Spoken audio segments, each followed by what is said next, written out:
Hello? Can you hear yourself? Yeah. This is bullshit. I said that 10 minutes ago and he fixed it. Yeah.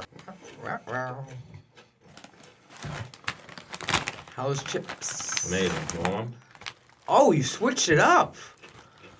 Dang. They didn't have the other ones. You ate them all? I guess so. Dang. They're fucking up. Yeah. Well, Stan, I was thinking that we should starting our shows off with like a little like, welcome to the Menace and the Man Show. No? I don't know. It's up Or a to little you. tune. Menace and the Man Show. That was Batman. We could open up. That with was Batman. You want to open up with the jingle? I don't know. We could work on that. So what are we talking about today, Stan? Let's give the people a little blueprint. Of the show? You know we don't have. You know we don't have no plan for this fucking Well, thing. I mean, we'll talk a little bit. You know, there was some big heavyweights thrown down this past weekend. And we went to a boxing fight as well. We actually went and checked out our guest from last week, Chris Algieri, beat up some blockhead Mexican dude. Yeah, we support the people we have on the show. Oh yeah. We go to their events, especially if the tickets are free. I'm in there. Oh yeah. Shout Now, out. if I had to shout pay, out to Frank the Tank. If I had to pay to go,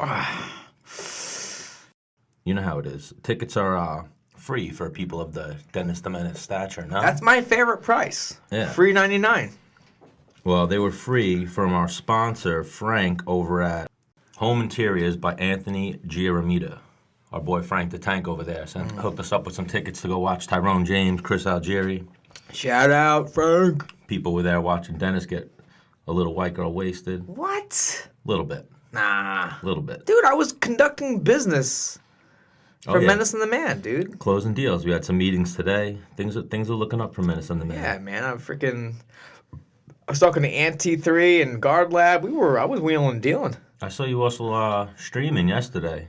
Yeah, I play the video games. Video juegos.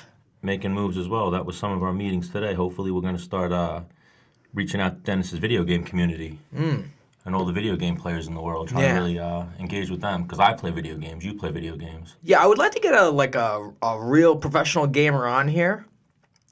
And like, dude, is it just like natural for you to be that good, or is there practice? Like, what? Because how are I they so get, good? I don't get some of these moves that these kids are making. That whole FaZe clan. I know they got a lot of people. Yeah. That are just. Is that how you get recruited into that? You just didn't make the cut. How come it's not FaZe Bermudez? Because a clan is a group of people.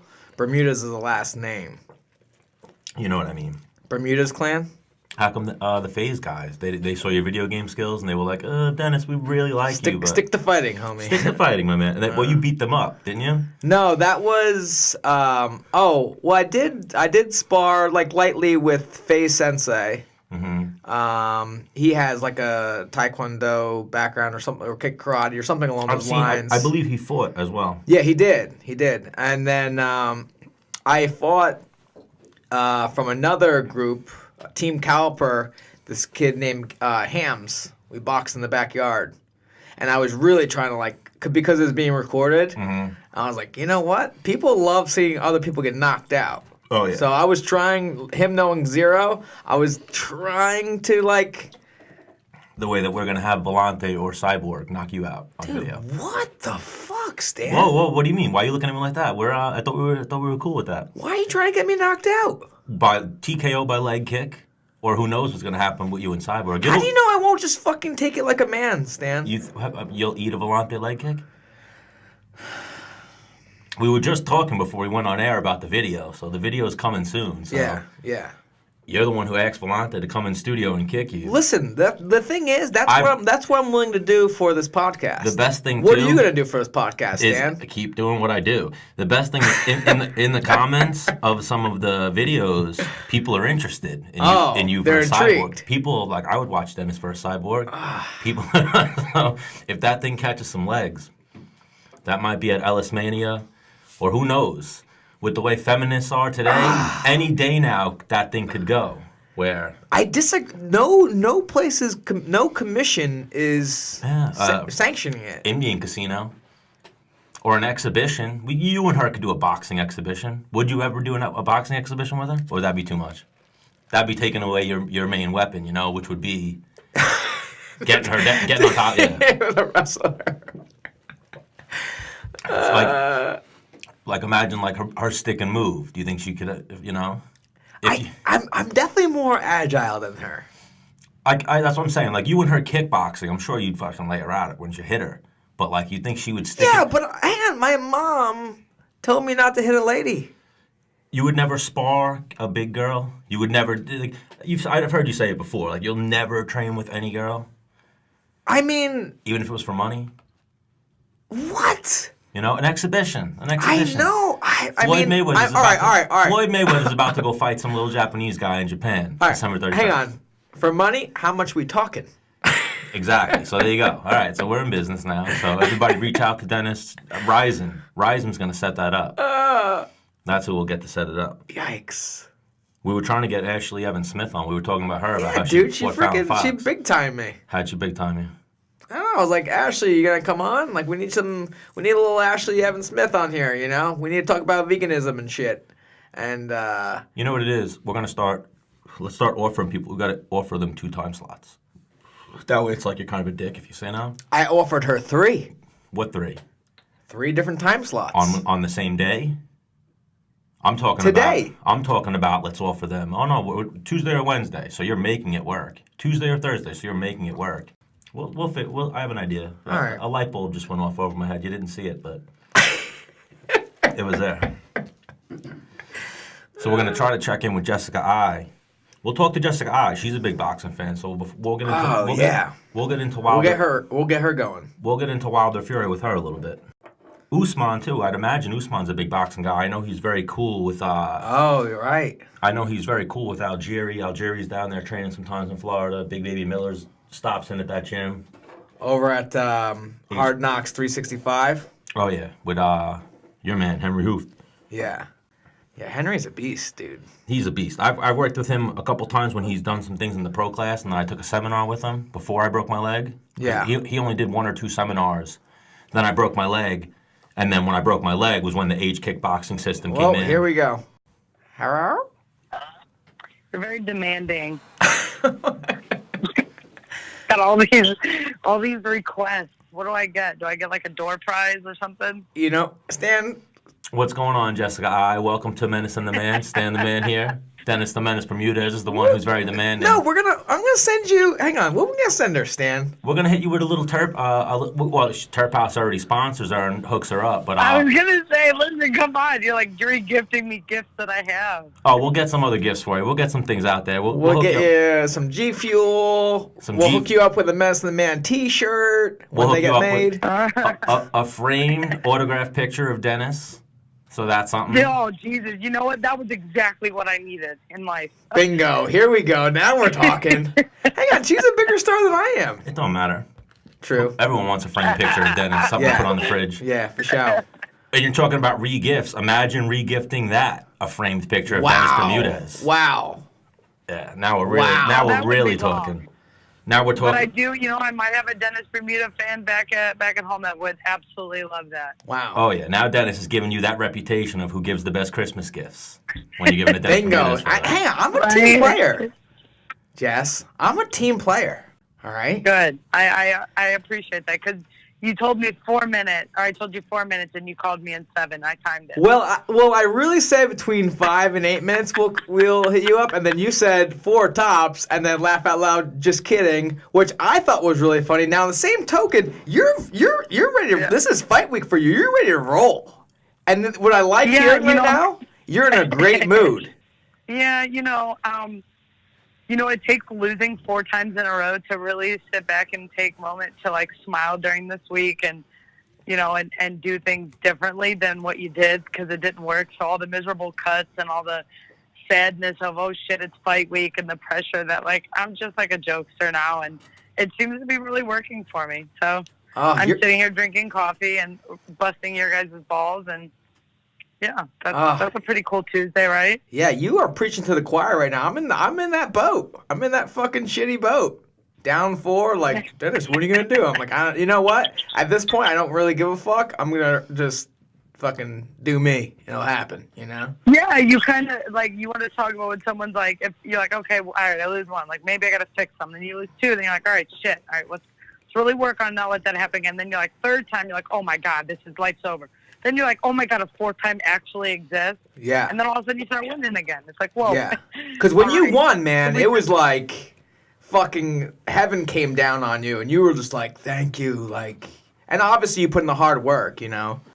Yeah, and, you know, things change and you change, you know. It's kind of crazy when they say, like, oh, you know, you lose and you have all those bad things, and then all those bad things kind of happen to you that you don't really, like, get a chance until you start seeing the light at the end of the tunnel, that you go back and go, hey, maybe I needed that to teach me something. And Yeah. I feel like I'm in that current moment. So I'm embracing you, my friend. Come join me. Come join this side of the team. You know, sure. come join the happy side. Yeah. Get rid of those ugly L's and come to the pretty W's. Yeah.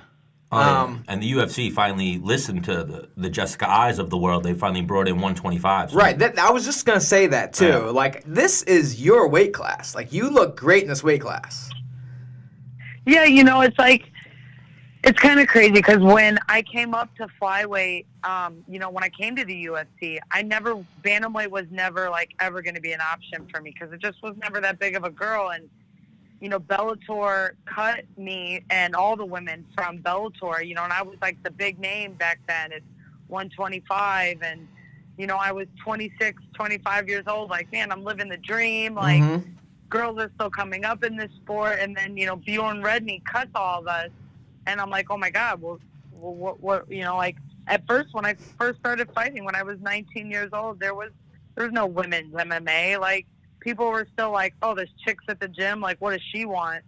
You know, so, like, it was still new, and I was able to make a name so that when I came up to 35, I was like, you know what? I can do this. And I had some success there, and, you know, I had some failures there. But when I lost my last one in Cleveland, you know, I begged Dana. I said, please, just give me a chance to fight at 125. You guys recruited me there. That, you know, Sean, I knew Sean back from, you know, Strike Force days, and I was like, you know, just give me a chance. You know, let me shine under the light that I know that I shine best at. And they at first they were like, no, just take some time off. We won't cut you. Take some time off. And I'm like, well, that's 135 still isn't the weight class for me. And then, you know, I got the call to fight Aspen at 135. They're like, hey, you win this fight at 35, we'll give you 25. And then the fight got canceled literally 30 minutes before I was supposed to go out there and fight. And I was like, this has got to be a godsend. Like, why? giving me Why did it the get canceled? decision. I missed this. So it was one of the tough finales. And Aspen, it was her first UFC fight coming over from Invicta. Okay. And you know, it was great. Like, at that point, I'd already been, like, really praying that I was going to get the chance to go back to 25. So I was walking really low. I mean, I went into that fight week at 133, 135. That's amazing. That week.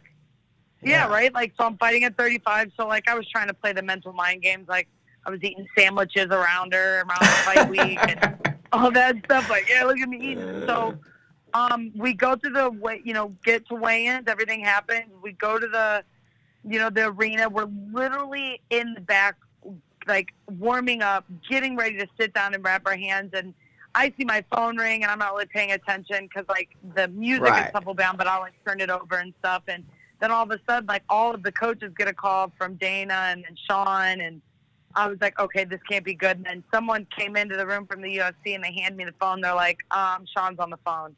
And Sean was like, all right, bad news, fight's off. And I was like, you're joking, right? Like, everybody traveled from Ohio, middle of the desert. Like, you know, what do you mean the fight's off? And they were like, Aspen's sick, she can't fight. So they literally canceled it. And, you know, they did the right thing. They gave me partial of my purse, and then they said, you know what, Jess, you can have the next fight at 125.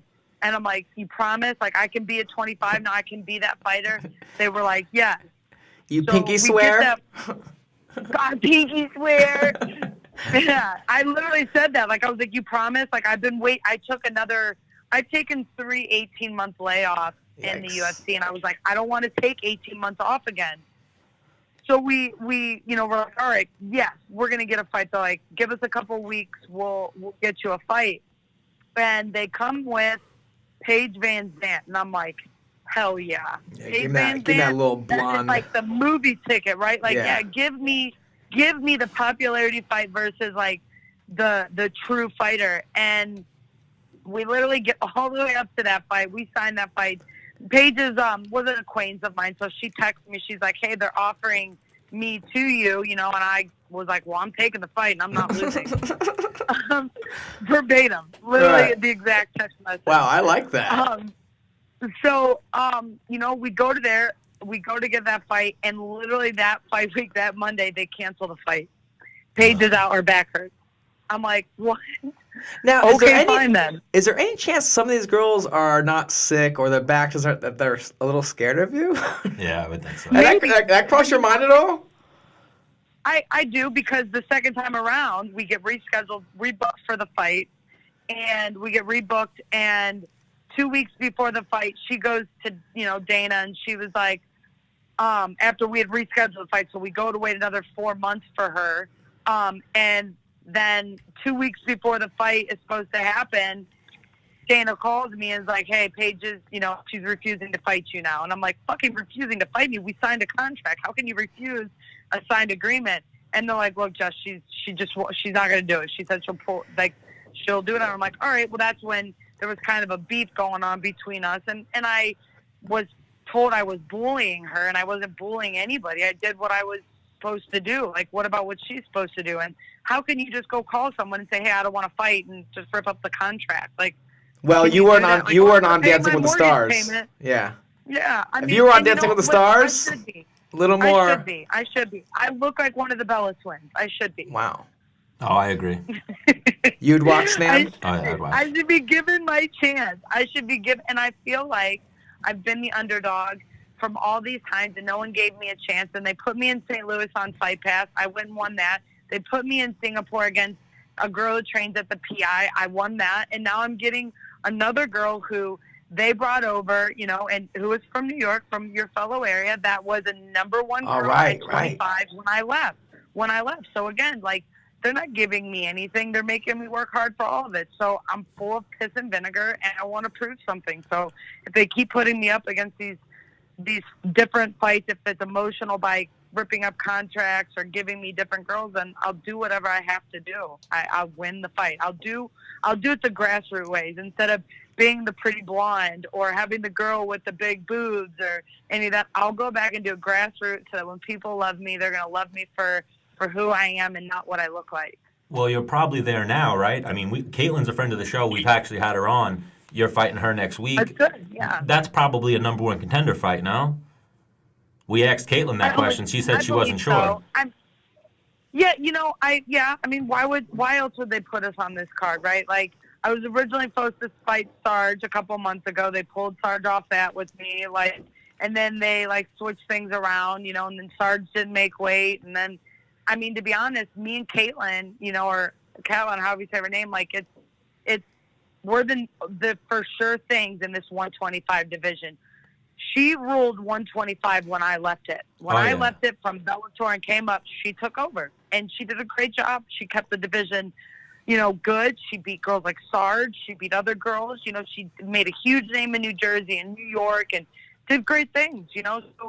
So her reputation, her build comes over with my UFC reputation of, like, dang, Jess has been through some of the toughest. She has fought every top 5 female at bantamweight. It took them all to decision, and people where Misha submitted them. Misha hit me her hardest and still couldn't put my back of my head on the canvas. So I feel like they're giving me these tough challenges to see what I'm made of, and I think that maybe that's the only way that I'll ever be able to be the champ that I know that I am, and that this world needs to see, is someone who comes back from adversity, comes back from every possible bad loss, from all these different things, and just no matter what, stuck by what she believed in and went out and won fight.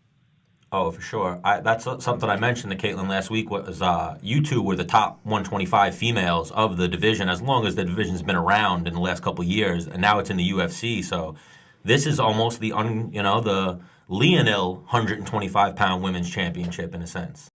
It really, I mean, it's for the true girls that built flyweight, not only in the Midwest, but like on the East Coast. Like, we're the girls that have been around. You know what I mean? Like, and if we didn't beat them on a low amateur level or a low pro level, you know, in places like the NAAFS, which Caitlin fought in years after I had left and went to Bellator. I remember she came back and fought, and you know, she was like, "Hey, Jess, I'm a fan of yours. I've seen you fight for years," and I'm like, "Man, do your thing. Like, you keep working hard, you'll be there." And, you know, here we are all these years later and continuously building a division. And I believe we're going to put on a great fight, and we're going to show why this division is the best division. Like, it's a true female weight class division, right? Like, the average female size is, you know, this fight class, like this weight class, I feel like. Maybe I'm a little biased, but I do feel like it is. So I definitely think like the UFC likes you. I think they like me as well. I think You guys both bring it. Well, if I'm not tooting my own horn here,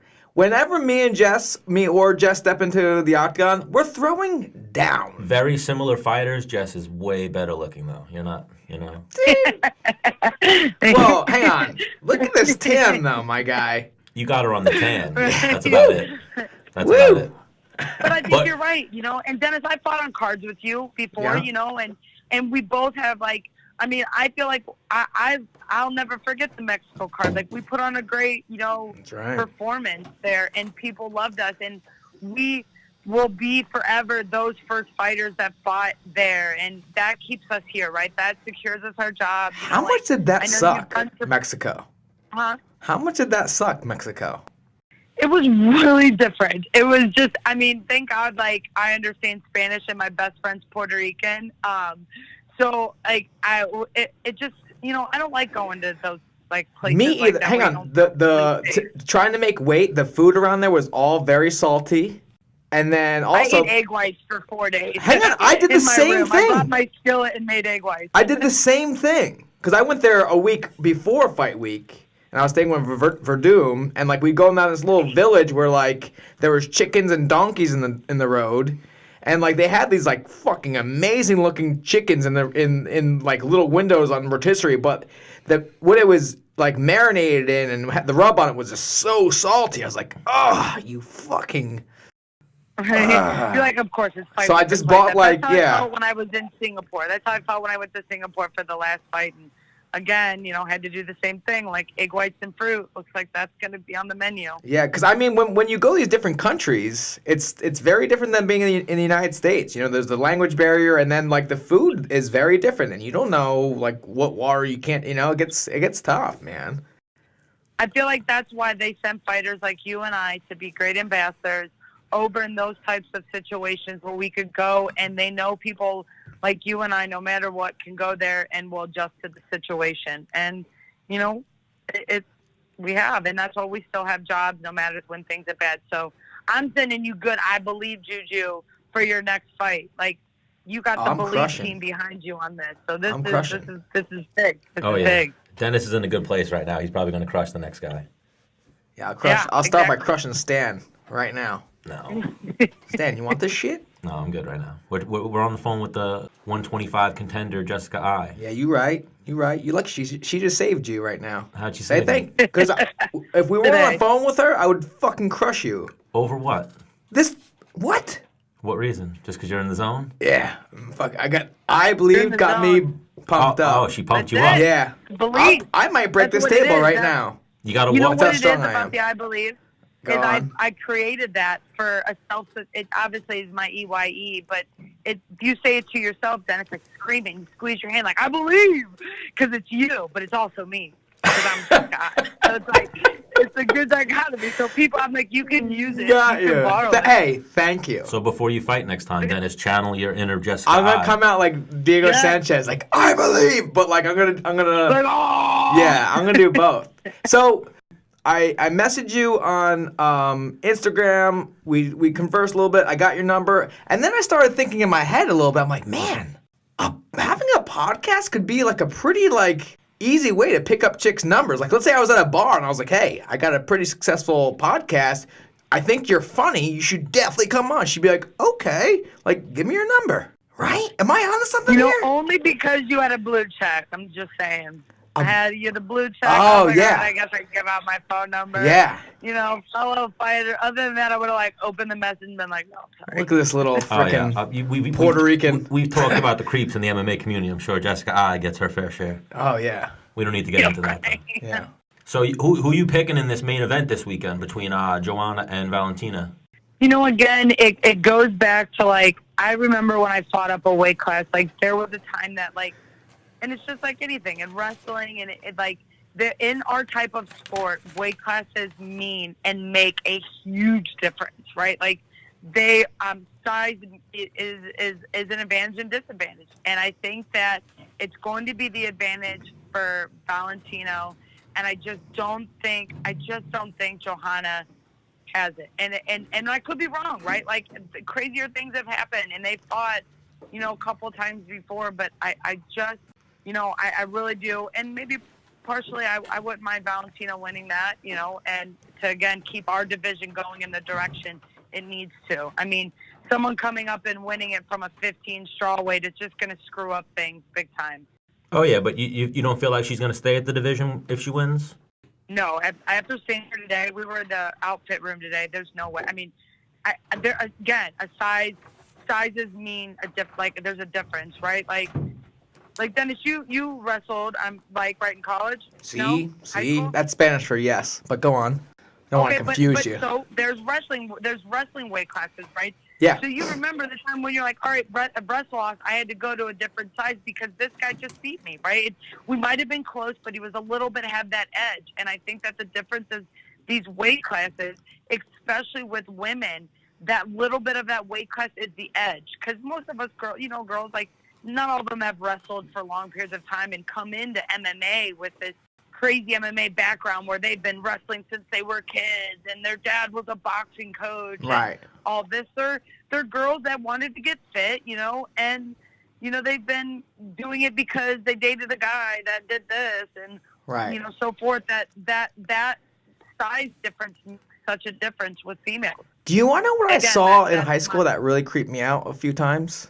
Some girls would join other wrestling teams, but I would watch them wrestle and bitch, you did not join the wrestling team because you thought you'd be good at it. You were just trying to get touched, you freaking dirty. I grew up in jiu-jitsu gyms and boxing gyms. I mean, for lack of a better word, they call them, I don't want to say it in front of a lady, but earmuffs, Jessica, they call them gym whores, Yeah, I got it, don't worry. I'm sure she knows. Hang on, but in high school? But the thing is but that's what happens, Yeah. and that's and it bothers me because as a female who has a lot of guy friends and who has earned the respect through respect and through honor, and someone who worked hard and learned how to do inside trip, learned how to do a single leg dump, learned how to throw a jab, learned how to throw a knee the proper way, that somebody who actually learned the skill because they liked it and wanted to learn it, not because of somebody else. It's hard not to look and fish those girls out right away, right? And then you look at them and you're like, what are you in here? You're fishing for a dude? You're telling me you got to come to a wrestling room? Go to the bar like a normal person. Yeah. Right? Go like the rest of the chicks in the world. Go to the bar. Go to VIP, you fucking... So I know you came from... I know you came from boxing first, Jessica. Did you get a chance to check out Wilder Fury this weekend? So I didn't get to actually watch the fight. I've camp and just stuff has been so hard. I actually fell asleep way early, but I got to go back and watch some of the highlights. And one of my training partners who's here with me is use some of his references about things for my fight, and then my boxing coach who's with me has it, so we're gonna watch it a little bit later. But it was something that I heard was incredible, and just to know his story in general, what he came back from, to see his pictures, it's just so inspiring, and just it makes you believe, right? You talk about Tyson Fury? Oh, right. Okay. He's the story. Yeah, man. To see what he went through, people forget, they only remember the fight, but man, the lead up to those good fights is a lot of backstory that I wish people would pay attention to that. Where did that backstory come from? That amazing performance that you sat down, you spent your whole night watching, why did that happen? Why wouldn't that matter to you? You know what I mean? There had to be something cool behind it and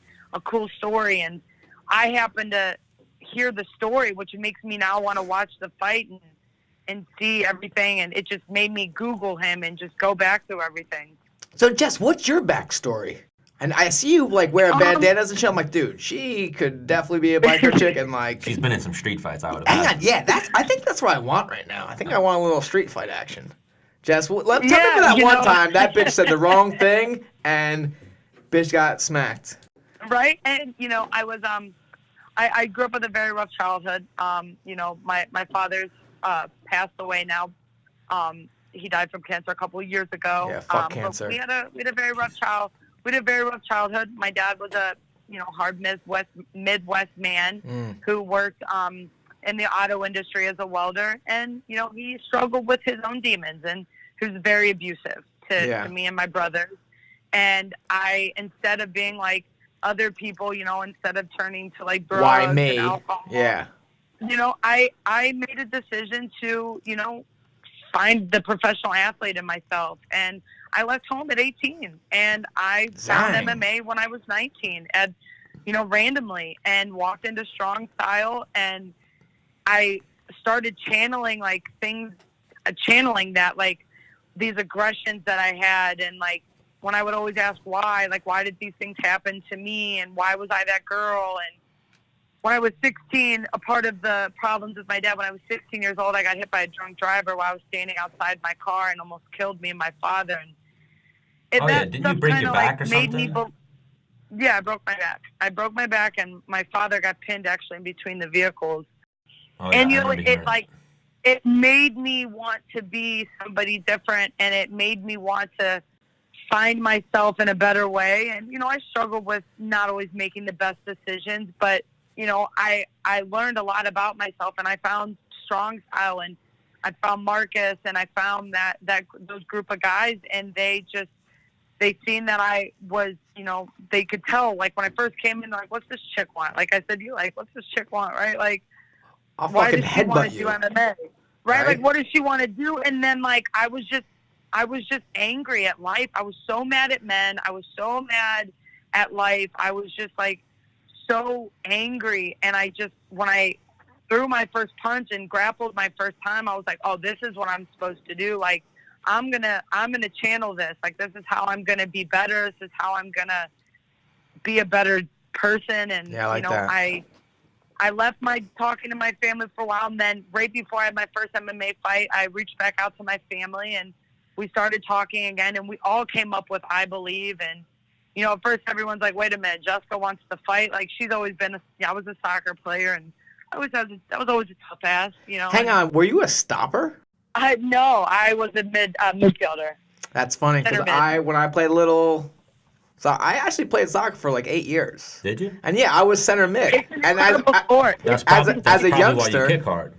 well, that and I have pretty good cardio. Because as a youngster, like I didn't want to lose. I was and I still am a sore loser. So I'd go on defense and get the ball, and then I'd bring it up to offense and then score. So that's why I was center mid. That's why midway. That's why the midfielders are the best. Yeah. The midfielders, if they get the both, they get to be in the defense and the offense. Yeah, because like I'd be put it forward, and I'd be sitting at the halfway line, like, let me go back there and get the ball. Like, fucking, they suck right now. Like, let me go back there and help them out. They need it. And I'd be wandering up back there, like, Dennis, get up front. I'm like, dude, fuck off. Oh, yeah, so you've been at Strong Style since the beginning. You came up pretty much right alongside Stipe as well, right? Yeah, I mean, me and Stipe, walked into Strong Style within the same month of each other from two ends of the world, right? And, like, Marcus kind of, he took us from nothing, right? Like, I worked with some other people that were in Strong Style there, but, like, it took us from the lowest level to the highest level, and then it like built us up, taught us all the little in-between things in between there. So it was incredible, up until about 6 months ago. Marcus has always been my like head coach and kind of the man, and things have just like changed. He's getting older. He's not the same person. He's got a family now, so we've switched directions. And one of the other coaches at Strong Style is named Alex Cooper, who's my boxing coach. Like, we're like, what, it's time for you to level up. And then I started working with some really amazing NCAA wrestlers. And over the past, like, I'd say 2.5 years, I have, like, increased my wrestling and boxing because, like, Marcus just couldn't coach me the way that I needed to be coached. Like Right. he taught me all the basics, taught me all those things, and it was okay that I was able to work with these other people and do these things separately, you know. And now we're just like, we've made so much progress in the past year. It's been incredible. It's been a really true life change. But yeah, I mean, that's been my home and was my home for all that time. And now it's like, it's time to like do like Jessica thing, right? Like build a Jessica empire and like build a full on like, hey, like this is what I've learned and this is what my legacy is going to bring in. Yeah. So, I mean, in my head, all the listeners to our podcast are probably like little creeps and whatever. Jessica I being on the, you know, better looking side of the spectrum in the UFC. What's the dating life for Jessica I right now? What's the status? Oh man, you first of all, you don't date fighters if you're a fighter. It just don't work out. Stan tried to date me, and I was like, "Ew, dude." Female fighter, and then you date another male fighter. So, I had a heartbreak some time back, and you know, it's hard to be a female and date in this industry because, you know, they always think that like you're doing something with this guy or your coach, like, oh, why is your coach that good? You know, I'm like, that's my coach. Like he's supposed to be that way towards me, and I love him, and you know, and there's, you know, these, like, there's, like, it's just hard for a guy. I feel like it's a little bit different with with a female. You want your husband or your boyfriend to go to do protect that. Whereas, you. like, men are kind of like, why are you rolling around with guys all the time? Right. So right now, I mean, I really, truly believe the best way I'm ever going to win a world title is if I just focus on Jessica. Right. And, you know, right guy will come through when it's the right time. And someone who can understand, you know, that was a really long I'm single. Is that what that? You're single? I'm single. All right. Please, listen, Adam Hunter put out a single and I'm horny a fucking quote one time on me, and I was like, I'm not horny and single. I'm very fine, but I am single. Oh yeah, we're not trying to go that route. We just want to, like, you know, we like to go outside of the fighting realm a little bit, you know, ask people about their personal life and get you know, we want to be the Oprahs of the MMA. So in the meantime, in between time, are you on, like, I don't know why I like asking people if they're on Tinder. No, I'm not on Tinder. Hang on, have you ever thought about going on Tinder for fun? Because I've seen other people that have Tinder and I'm like swiping for them because I think that's fun, you know. And I'm like, dude, I totally got on one of those dating apps at one point to like prove that my ex-boyfriend, I was like, that son of a bitch is on there. I know. And I made a big profile and he was on there. Oh. So I was like, all right. So yeah, it was, no. I do work with a friend that has a dating app. It's called DateFit. So it's like fitness dating. So I have a profile on there. Okay. And sometimes I'll see like things come through, but like I don't entertain it. It's just, that's not my style. Again, I'm so like, it's just like I'd have to meet somebody for me not like, I don't know, the dating app. Or you're old school. Like I got to meet you. Like you could be the ugliest guy, but you tell me my hair looks pretty and I'll think you're the greatest man in the world. Like it's all situational. So we'll, right? you know, I can't just look at you. People lie. Like this social medias are not the same person they are in public. So we'll try to still stay a little bit light, keep you away from the fight. What would you say your type is? What's Jessica I's type? Here we go. I don't know. Because if you look at some of love my connection. dating type, like I don't know. Yeah, like her type. He's got to treat me right. He can't cheat. He's got to love Shih Tzus because my dog goes everywhere with me, and he does have to have. We lost that last part. He has to what? I said he's got to be able to ride a motorcycle, like his own motorcycle. Now, he can't ride mine. Like a Ninja or like a Harley. I would much rather be on a Harley with him, like, and let me have my rocket. Like, I feel like that's, you know, like I don't want to be. They're uncomfortable to ride on the back of those things, but they're much better on the back of a Harley because then I can have a sissy bar and just chill. So you want to be on your Ninja so you can fucking whip and have fun, but like when you want to cruise, you want to cruise with him. Yeah, absolutely. Now, like, is there I any? Get drunk, have a good night. I can be drunk on the back of the bike and enjoying the wind. Now, is there any chance that he's wearing a T-shirt? The back of the T-shirt says, "If you can read this, the bitch fell off," Or he wouldn't be I allowed. mean, That's a real shirt that's out there. That's a real shirt I could be that's out looking there. like you forgot me. I'd be like, you forgot me. Like if I Hang can on. read the shirt and it says that, like can you pick me up? Ready for this? My old man, he's got a few bikes, right? And he had, there was, what's the Harley they made that Porsche helped design it, and it's like the VTEC or something like that. Yeah, it's like that. It's the Shadow, right? And it all black.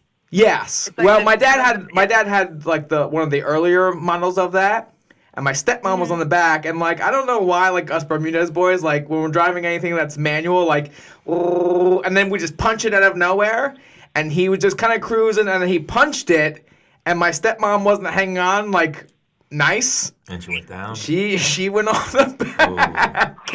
No. Yeah, so he was probably doing like I don't know, like 20, and then he like gunned it, and she wasn't ready for. She wasn't ready for the gun, and she went off the back. Oh, yeah, But bikes are see, dangerous. you missed what I said. That's why I said they have to have this sissy bar on the back so I Right. can lean on it. Right. Well, See, that's a big difference, right? for sure. So at least if I do get a little tired, I can like have that as my totter. Right. All right. So, all right, get let's a go little over this fired up. list. Has to be in Shih Tzus. Has to have his Right, own yep. motorcycle, and preferably a Harley with a sissy bar. Has to like your hair. Has to comment you. Oh yeah, has to tell me I have pretty hair, and when I actually do my makeup, tell me my makeup is on point. Now, is it That's okay all if you could little beat him things. up? Yeah, I mean, I'm not like I don't like.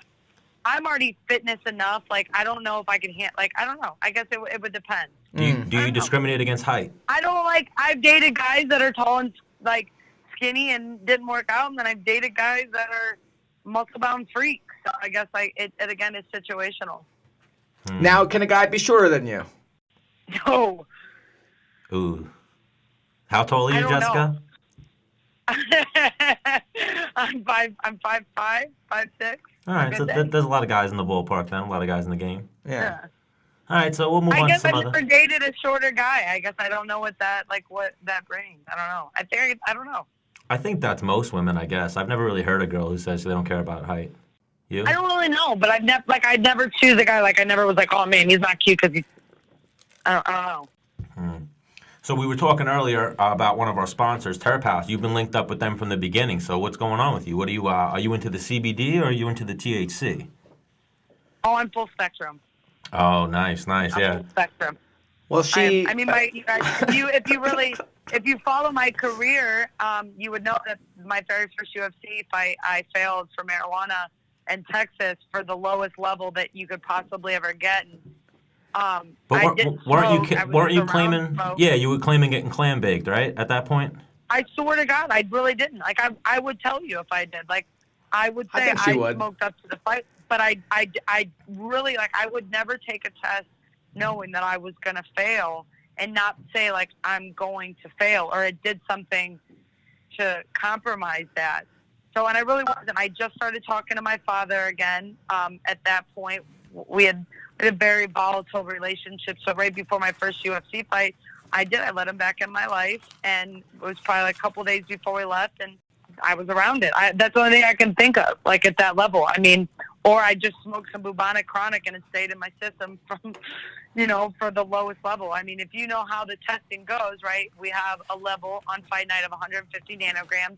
Most state commissions are 50 nanograms. To even show up on a test, it has to be a minimum 0.15 nanograms. I failed at 0.16 nanograms. Yeah, they got to just get rid of that whole testing for weed at any level. But that was Texas, and they did. And Texas doesn't. That's why most of the times they let USADA handle it because it's unfair. Like people wouldn't fail at that level. That it's very hard to fail at. I mean, the cutoff is a minimum 15.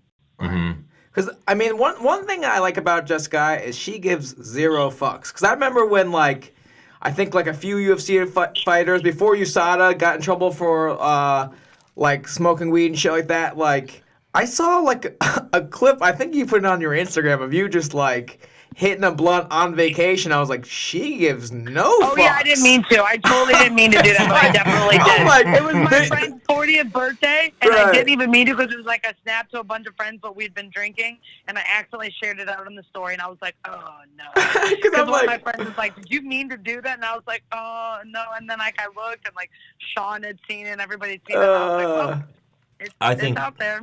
Yeah, the sooner we live in a world where it's acceptable by people and just understood that, give it whatever, under the age of 18, don't use it without supervision, right. or don't use it at all. I mean, Stan, would you consider yourself a stoner? A pothead, yes. What are the differences? What's the difference? Between a stoner and a pothead, they're Yeah. the same exact thing. But yeah. They're the same thing. It's just a matter of, it's like pop or soda. Yeah. Where are you where are you saying it from? Like, are you in the U.S. in one way or another?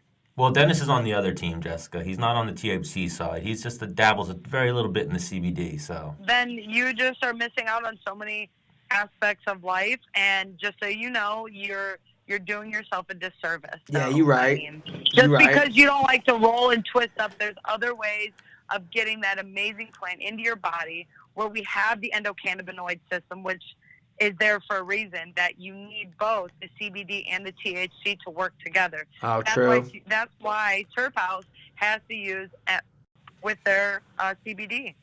Oh yeah, Turf House. CBD They got will some just official flush out of your products. body if it doesn't need it. You need it the THC helps it start at the fat cell so it can come back and heal and have the healing properties. So what do you use from Turf House? You're using the cartridges. You're using the CBD drops. What are you using from over there? With them mostly, I actually do just use their CBD. Like their CBD, Brandon created his CBD line based upon a brain injury. He was the kind of guy that was, was completely against marijuana on a medical level or medicinal level. He didn't believe that fighters didn't believe people should be using it. Comes out, he has a brain aneurysm, has these brain problems, and has stuff that happens to him, and then realizes that the number one thing that helps the brain is marijuana, CBD and THC, and he started, dabbling around with it, realized how much it took away his pain, and then he realized, I don't know if I really want to be like that old-fashioned hippie and twist up and smell and stink. I'm going to go and do this and do that. And he started helping it become a little bit more, acceptable for people to use it, and found a way to introduce it to people so that they could feel comfortable using it. So Brandon's one of those, and why I love Turf House so much is that they're one of those brands that didn't come from like, a old-fashioned pothead stoner type. It was someone who found the medical reasons of why it was so good and said, hey, let's show people why it can help you medically and do it that way. So that's been, that's exciting to me. That's the kind of product you want to endorse. That's not something that's just out there to promote or jump on the bandwagon. It's actually out there to make people better. And he did it purposely for himself first, and then he made it better for everyone else. That's why he's so passionate about how he believes and the things that he says and he tries to do. And it's an amazing brand. And he uses very good terpenes, and doesn't dilute his CBD, which other companies do. Yeah, Stan likes bandwagons. Bandwagons? What do you mean? Oh, I heard her say bandwagon. I'm like, yeah, Stan's about that shit. I don't jump. I'm not a bandwagon jumper. What are you talking about? I haven't made fun of you in a little bit, so I gotta You're reaching there. You're just saying. Yeah, dumb you're shit at right. this point. Yeah, you're right. Let's not waste our time with that. So Jessica, this fight coming up with Caitlin Chukagian this weekend. What's the game plan going into this one? You gonna punch her in the face? Yeah. I know she's your guys' girl. I know you guys all up there, with the Keith's group and with everybody, they're all very close together, and you guys all know each other. You my homie but too. She can't out wrestle me. She can't out strike me. She can't out kick me. She can do everything just as well as I can, but she can't do it at the level that I can, and that's what will get her beat. So no matter where this fight goes, I can tell you, number one, that she will never out wrestle me. Even if she tries to focus on not getting wrestled by me, she's gonna get hit by me. So it's a bad situation no matter where you go with me. And I just, nothing against the jiu-jitsu scene up there, but the jiu-jitsu coach that I have in my corner now, I feel like just takes a big old dump up there on those guys because he cares on a level of the individual I am and not on a big group training level. So, Who are you working with? What's your jiu-jitsu coach's name? You give him a little love. his name is Darren Branch. Darren Branch. All right, so Jessica is coming into this fight very confident. I'm going to be honest. I hope you guys fight almost to the death What? to a draw. Why would you want them to almost fight to the death, I just want it to Stan? be an action-packed fight. You're sick. I don't want either one, I don't want to... Right, Jessica? He's a sicko. Well, who are you rooting for? You don't want to put it out there, I don't know. I mean, What do you mean? You know what I mean. Whoever wins is going to be my friend. That's how I do it. Ooh. Yeah. They're fighting for my friendship. Well, I'm a fan of well, both. don't worry. I'll either send way. you. Don't worry. You can use, like I said, I believe anytime. So you're my friend now. So I mean, Yes. I don't like to put a big juju out there, but let's just say I know what I want, and I'm a woman with a purpose, and I'm gonna get it done. Heard that, girl. Oh, yeah. Well, thank you again for joining us, Jessica. If you want to, please do us a favor. Let the listeners know how they could find Jessica I. Yeah, they can follow me. All of my Twitter, IG, and everything is all Jessica Evil Eye. So you can just follow me there. And I see what you did there. support me. I see what you did there. I see. Did. You're good, I you. really got it. You're good, you. Good. I don't care what Yeah. anyone else says about you. All right? You're right in my book. I can't hear you. I have an ear infection. You can't hear me. Oh, she's cracking jokes on you. Whoa, what the hell just Went happened? over your head. What happened go over my head? Am I I said I can't hear you. I have an ear infection. You know what it is? Dennis is a little short, so it's easy for things to go. up I his just head. thought you were just like, I'm like, she's slurring her words. She all right? Should she be competing this weekend? All right, 1-0 Jessica I, Dennis 0. All right. All right, well, thank you again for joining We're us, the draw. Jessica. Hopefully, you get this. Oh, well, I wasn't gonna say you get this W. Hopefully, great fight this weekend. No, I mean, hey, I want them both to go for the W. I want them both to go for the W, of course. I'm not gonna pick a winner in this fight. I respect both women. I think they're both amazing. But like That's I said, good. I appreciate that. the Leono. I don't want to make you guys have to. I don't want to have to make you publicly choose. Don't worry. You'll Oh, I probably do. already made I it. want to make people If I publicly call it. choose. Like I said, this is the Leono Flyweight Women's Championship, so I think this one's going to be a great fight. The winner should get the winner of Joanna versus Valentina. Forget those other girls from the Ultimate Fighter with 3 fights and no championship Yeah. fights. They can't make weight. Yeah, they go fuck off. Oh, yeah, now we got some real girls doing it for the title, so. Woo! We go. We got the women to come here to do it, take care of business. Thank you again for joining us, Jessica. Hopefully we'll get you on after the fight. Thank you, guys. I appreciate it, and take care. Good luck. Bye. Bye. That was good. That was awesome. That was like an in-depth interview with Jessica I. Yeah, we got her behind story, type of guy she's at. So Stan, you should get it. What kind of Harley you think you're gonna get?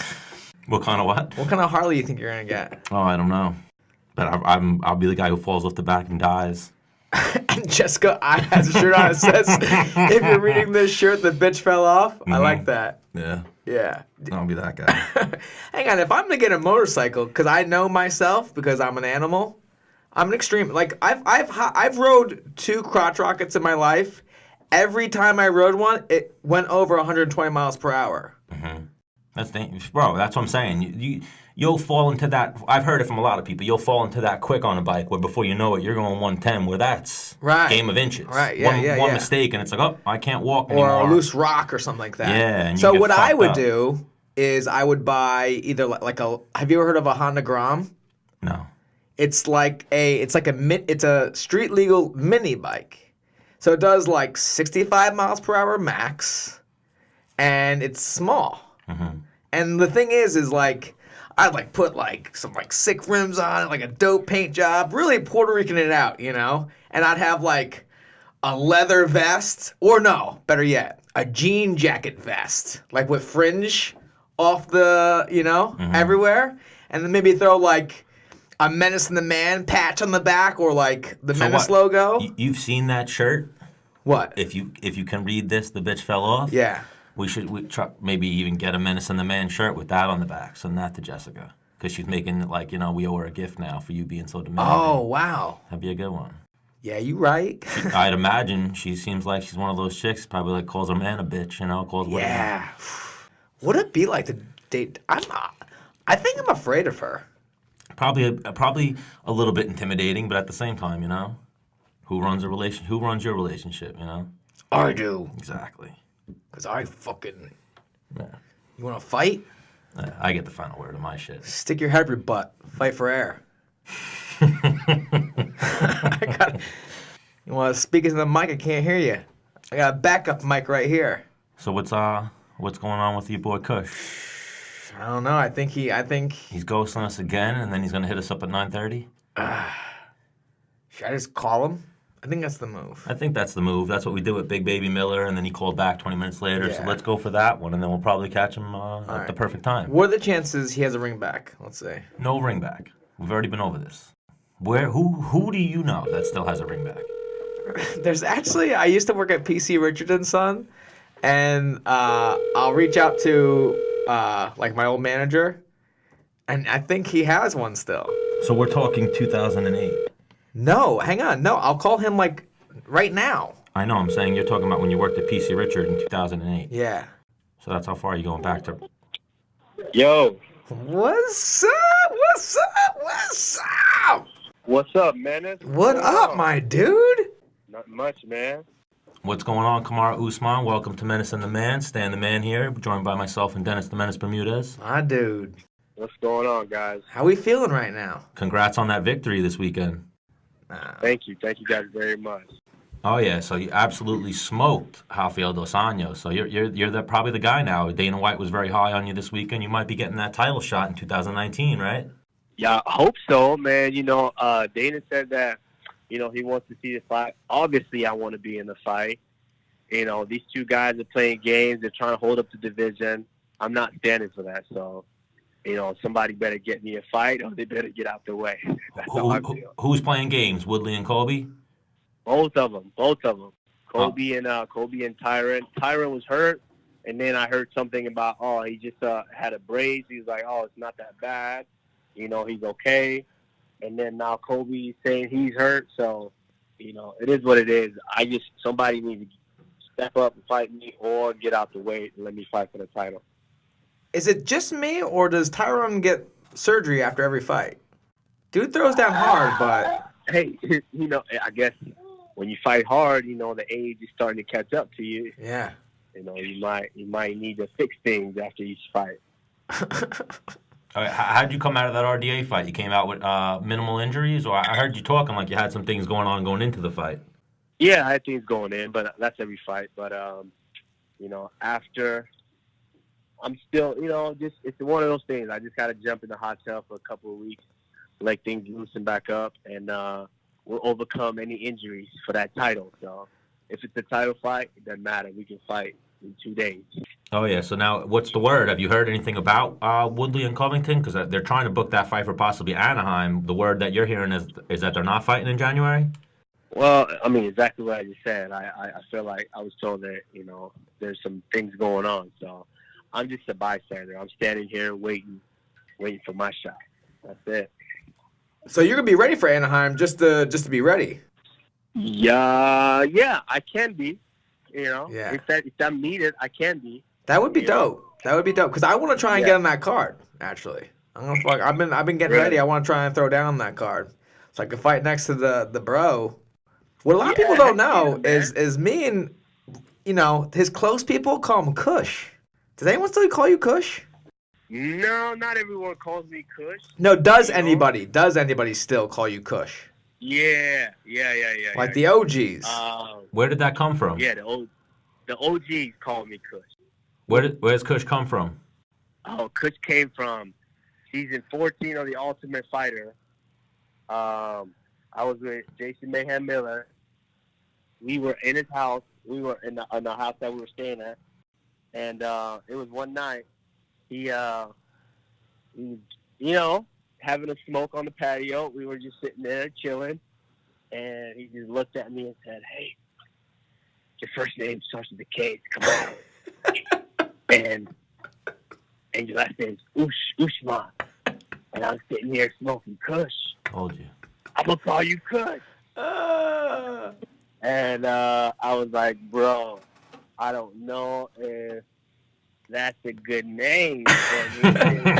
Bro, I don't even smoke. And he was like, bro, it's a perfect name. I'm like, I don't think so, bro. We get to the gym the next day, he starts calling me Kush. Next thing you know, Dennis is calling me Kush. He saved my phone as Kush. Yeah. All the other guys are calling me Kush. I'm like, oh, crap. I got another name that I don't like that's going to stick. All right, so I'll call you Marty then. That is the other name that I don't like. That sucks. So what do you want me to call you then? I mean, Usman. I do have a first name. Yeah, but I feel like it's like it's a little. Oh, it's not. It doesn't roll off the tongue good for me. Your first name, Kamaru, right? Yeah. Yeah, so it just rolled off the tongue perfectly. Fuck no? off. So now you should save him in your phone as Kamaru and not Kush. Whatever. I mean, you can call me Kamaru. You can call me Cam. That's short for Kamaru. You can, you can call me K-Man. You can call me the Nigerian Nightmare, Okay. Now, I think what a lot of people don't know is that before you are where you are now, you were a coach on The Ultimate Fighter of my season 14, like you were just talking about, How much, because I watched you kind of like in front of my eyes kind of learn MMA. How much experience had you had in MMA prior to coming on as a coach? None. So I literally watched your first like mitt work and all that. Absolutely. Wow. And now look at you. How did he look the first time you saw him? He looked like he didn't know what he was doing. I mean, because I wrestled with him, show my this guy's definitely he's an athlete for sure. Like he can fucking move. He's got good footwork. Like, but like every wrestler when they first started hitting mitts are fucking super tight in their shoulders, like locked up. Now when you watch fucking Kush move around, see what I did there? He's moving free, man. He's out there fucking slipping and moving. Like he looks awesome, But it's crazy. Like, how long ago is that now? 8 years or something like that? Nine. Actually, no, 7 years. It was 2011 we did the show. Yeah. We did the show in 2011, so 7 years. It took time. I mean, it took time, like everything else. And I tell this to my little brother. If you're trying to learn a penetration step, how to do this for a single leg, yeah, I can show it to you, and you see it, and it's perfect when you see it. But when you do it, it's not. It doesn't feel like that. Right. It takes time. It takes repetition to do it over and over and over. Like, I knew how, like, I loved boxing. I wasn't a fighter. I was a wrestler, but I loved boxing. So I knew how to, first of all, I knew how to throw a jab. I could jab your eye out and take you down. That was my thing. I didn't know anything else, but I would jab your eye and take you down. But the thing is, mechanics are throwing a 1-2, no idea how to do it. Mm-hmm. So, I saw it, and I'm like, dang, I could do that. That looks clean. I could do that. I'm an athlete for sure. I could do that. But the mechanics are doing it properly never looked right until repetition and repetition and repetition until it started to kind of flow a little bit. And I feel like, to be honest with you, my development could have been much faster. I just been dealing with a lot of how it goes, injuries. Yeah. I wrestled for a long time, so that's a lot more wear and tear on your body than wrestlers that leave high school to just go into fighting. But at the same time, I'm grateful that I got those extra years of wrestling because I feel like my knowledge of wrestling was it just improved so much. In 2 years, I learned so much. Yeah, and then also like the toughness of wrestling. You know what I mean? Like, going into that fight against RDA, like, there's no chance RDA had to go through like what you did when you were fucking 18 and 19 and doing the shit like you were doing. Like, no chance. Like, he would break. So like, sometimes when I go in these fights, I'm like, this guy cannot. He's not mentally strong as I am. Like, no matter how fucked up this fight gets, I'm not stopping, and he will. Yeah. It's one of those things. Those battles, like RDA. Everyone's like saying, "Oh man, he was tired. Like you dominant, start to finish." Yeah, but I was tired too. Yeah. It's just I wasn't gonna stop until he did. Right. I was exhausted. Like I had to attempt these takedowns. I had to take every game, but I wasn't gonna stop until he did. Right. Oh yeah, you kicked his ass round to round pretty much. Did he land anything good on you for that fight? It seemed like you ate everything well.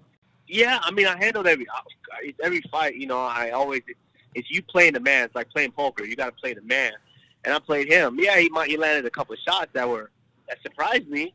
Like even that up kick, and it didn't hurt me that much because I was in that position. So where that was the only thing he could have did. So when he hit me, it was like, oh man, why did I get hit with that?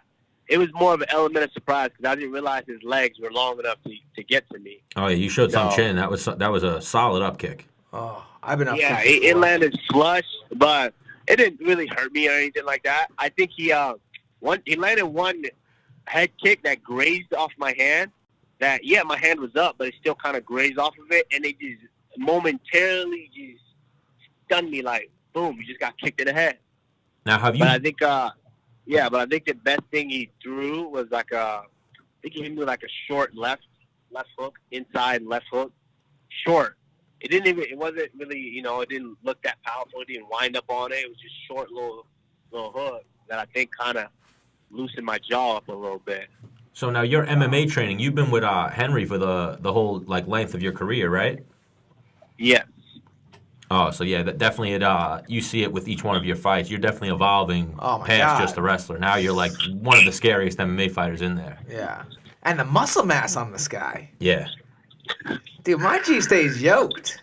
Yeah. Actually, you know what? Remember how I told you I hate you earlier today because like after you fight, you don't really look like you got into a fist fight where I look like fucking I got lumps and shit like that. So there's that, and then also like I feel like me and you have the same diet. I'm like if we each had milkshakes every day, like it's going to my ass and my fucking stomach, but like you will just be like, it just went to my muscles. Like it's bullshit. Oh, man. I to be honest, I'm gonna just say like the majority of it is genes. I have good genes from my mom and dad, and also, man, just my diet. Like I don't eat bad. Like I'm not a fan of sweets. I've never been a fan of sweets. I don't eat candy or chocolate. I fucks with some baked goods, my dude. Fucks with some baked goods. I'm not a fan of sweets like that. I don't eat any of that. Yeah. And also, I don't drink. I rarely drink. If I do drink, it's like a special occasion out with the boys, and I'll have one or two. So I rarely drink. I don't really eat any of that stuff. And the bad foods that I eat is like I'll order some like chicken fried rice or something. Right.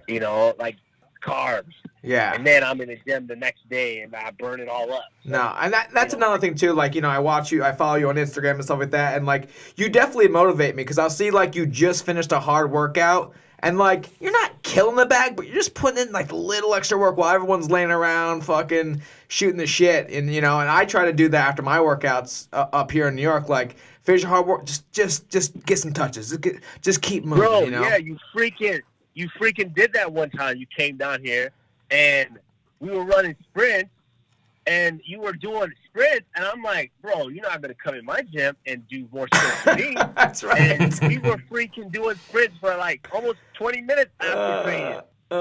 It was like you were doing them. I'm like, all right, I'm just going to I'm doing 2. And usually I'll do 10. Right. But you're trying to do 11. I'm like, no, I got 12. You're trying to do 13. I'm like, bro, are you serious? Stop. Well, I forget because Coach Jones gave us some kind of challenge or something like that where depending on how you did, depending on how many sprints you did, I think I fucked up and I had to do 20. I was like, fuck. Like, yeah. Oh, yeah, they got a room full of killers down there. It seemed like he was trying to outwork me. Nah, that ain't me. But I will. But I will. You know what it is? Dennis got that Napoleon complex, so he was trying to be the biggest guy in the room. Yeah, well, he's taller than me. He's taller than me. He's darker than me. He's got more muscles than me. Like, I gotta fucking try and do something. Dennis was trying to show up the whole gym. He's probably got big. He definitely has a bigger wiener than me. Bro, this guy, you come in my room, and you trying to show me up and work harder than me? I'm like, bro, Chill. That's the only thing I got is like hard work, man. I'm not like. Oh yeah, I seen Usman with those rounds. I've seen Chandler's like that too. Like when I watch the Yeah. videos of him and Chandler going, that's just oh my god, Yeah. endless scrambles. That's exhausting to watch. So real quick, backtracking a little bit. After coming on the show and being a coach on the show, is that when you're like, yeah, it's on. This is what I'm about to do? Because you were living in California, no? No, after the show, I think we wrapped shooting like on a Thursday or something like that. Yeah. Then we went to Sapphire, or no, we went to Spearmint Rhino. Oh, can I tell you a real quick story while we're on that real quick? So you know how Dana gave everyone $500 in coins? Yeah. I was like, fuck yeah, I'm gonna fuck this up. Like I'm gonna spread this out throughout the night. Like this is gonna be dope, right? So I go get a lap dance. Like, I'm cool, I'm chilling. Then I got 2 girls on me. I'm like, oh, okay, let's go 2. Right? Got 2 girls on me dancing on me. I go to pay for the double lap dance. My coins are gone. I was like, what? What the fuck? I'm like, hang on, girls, wait right here. I go back to the booth, like check, I guess I had shallow pockets or whatever. I don't know if one of the strippers ran my pockets or if they fell out the back, but I had to pay for a double lap dance out of my own pocket. I wish I just took the $500. I wish I took the $500 Dana gave me and just been like, yep, let me just cash in on this. I have $500 now. No, I'm like, yeah, I'm gonna ride this out. But one thing you didn't notice that night is it wasn't money. It was money. Right. There were coins. Yeah. It was the club money. So basically you give them 500 and you have 500 of the club's money. Right. And that's what they were trying to do they were doing to us. Because every time you went, because you could have got, I think a couple of times you could have went and got like 2 extra $100 or something like that from Dana or right. I tried going back, like, hey, Uncle Dana. Yeah, but it was the club money. So in order for you to really go home with actual cash, you got to actually try to like cut a deal with one of the dancers or something. Oh. And what happened when you went back to Dana? He cut you off? Dennis, I think some other guys had tried to like, hey, Dana, I'm gonna need a little more because they were going right away for the big stuff, you know. And I was like, you know what? Let me pace myself and make this a good night, you know. And then like I went too slow, I guess, and fucking lost out on like $400. Yeah, I think you guys went pretty hard that night. Oh, you guys were pretty. Well, I was angry because we had drinks coming to the table for free, so I'm like, fuck it, this one I'm gonna plop right here. I think I walked out at 5:00 in the morning, like, all right, cool. And that's where it started with the free drinks. Yeah. So I'm sorry. We spoke about after the show, and then that clicked in my head. Continue with after the show for you. Sorry. No, after the show, I went to L.A. with Dr. Parsons. Right. Because Mayhem lived there in Orange County, and Dr. Parsons told me to come out for the weekend and train at Ray. So I said, all right, cool, I'll go try it out. Because I'm not due back in Colorado till like on Tuesday or Wednesday of the next week. So were you at the OTC while you were in Colorado? Yeah, I was living at the OTC. Okay. So, I'm like, I still got to I got the whole weekend until like Wednesday before I got to go back. So, all right, for sure, I'll go. So I went and I was staying with Mayhem, and we were training. We went to training that Monday or something like that, and it just happened to be sparring day. I never sparred before, obviously. All I did was help these guys on the show. Right.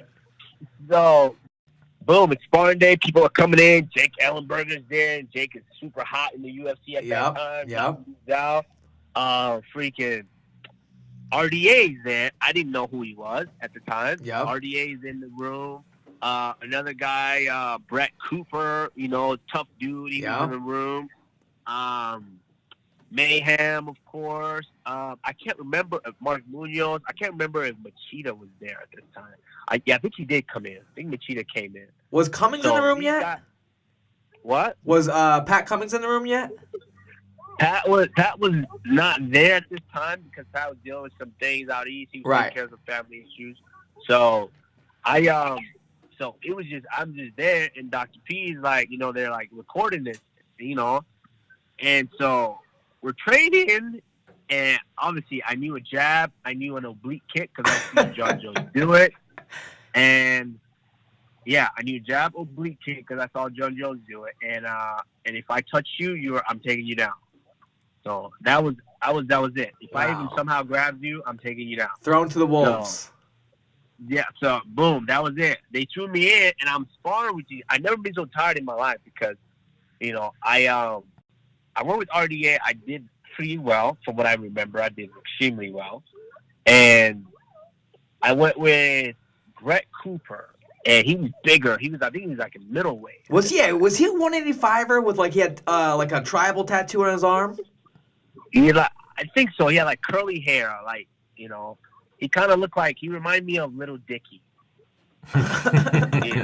Okay. He kind of reminds me of that guy. So I think it's Cooper or Cooperman, Brick, something like that. Okay. So we were going, and he was like big guy, and he'd been fighting. He's a veteran. He's been fighting. I think he was fighting in Japan at a lot of places, and he had a lot of pressure. Like he was always coming at me. He hit me a couple of times. The first time I've been hit, I'd never been hit before. So he hit me a couple of times. I was like, oh, that sucks. So I shoot him for a takedown. Obviously, desperation shot. He stuffs it. He stuffs it, and now I have even more anxiety. And he just, it was one of those cat and mouse. He just chased me around the room the whole time. And then when I got a takedown. But he just chased. And after that, I just remember, I'm like, bro, I don't know if I could do this. Screw that. And then I went home. And after I went back to Texas, I got calls from Team Takedown to come check out their facility, see if I wanted to fight. And then it just kind of started brewing a little bit. I was like, you know what? I can't just sit at home and not do anything. Right. I got to do something. I still have a burning desire to compete. So, you know what? Let me do that or let me go boxing. But the problem was, I'm like, if I go box, because my girlfriend at the time was a boxer. So I'm like, if I go boxing, I know I could be good at it, but I have to start all over again. Right. At the bottom. Right. So I got to throw away the wrestling that I just spent the last 10 years learning. And I was like, you know what? What can there's a sport to where you could combine all that. And it's MMA. So, you know what? Let's do it. So I was just like, you know what? Let's do it. So, and then what made you decide to go down to, at the time, it was the Black Zillions? Yeah, the way that happened, it's kind of funny. When I was at the Olympic Training Center is when I met, I got a call one day by my friend King Mo, and King Mo was like, hey, we coming to Denver. You want to come out and train with us? I was like, sure, yeah. So we go to Denver.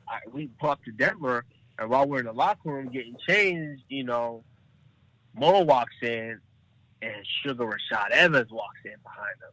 And now I've only seen him on TV. Like at this point, I'm not a big UFC fan because I don't know anything about this sport. But at that time, Sugar was the man. At that time, Rashad was the mother effing man. Like he just fought Rampage. Like I think he's probably the biggest superstar in the game. Him and Anderson Silva. Right. And he walks in the gym. I'm like borderline. This is the first time I've ever been starstruck. Right. I was like, oh snap! I gotta play it cool. Yeah.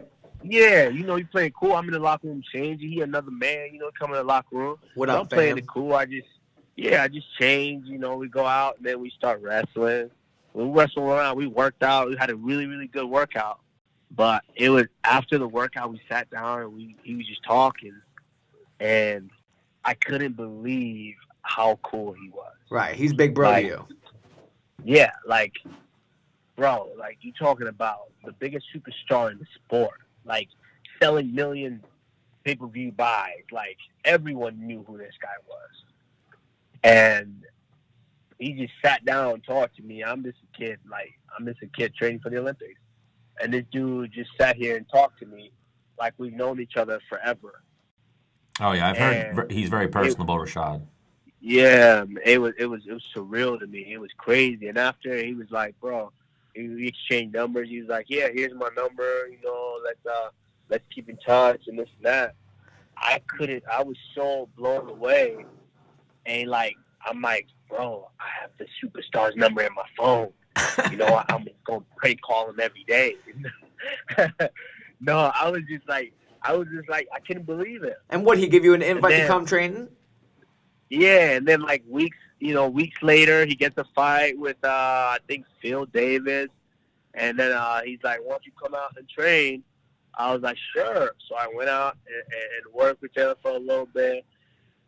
And then he won the fight. But then, we just stayed in touch. We're like friends. He messaged me all the time, like, hey, what you doing? You want to do MMA. What you still doing wrestling, this and that. Like, just kind of make fun of me. And he just kind of started that process. Right. He got your brain so going. So when I eventually left and I was in Texas, I always thought about him. And he was like, bro, why don't you come here? But the thing is, I wasn't given, like, a deal. Like, Right. They weren't offering me, like, here, we're going to pay you to do this or that. It was like, come out and train. So I'm skeptical. I'm like, bro. Right. Coming out and train doesn't pay your bills. Yeah. I'm broke. How am I going to pay bills? Like, what am I going to do? And then he was just like, one day he was like, bro, just come down. You don't have to worry about anything. Come down. You can stay with me. I'm like, word? He was like, yeah, you can stay with me. And I was just like, you know what?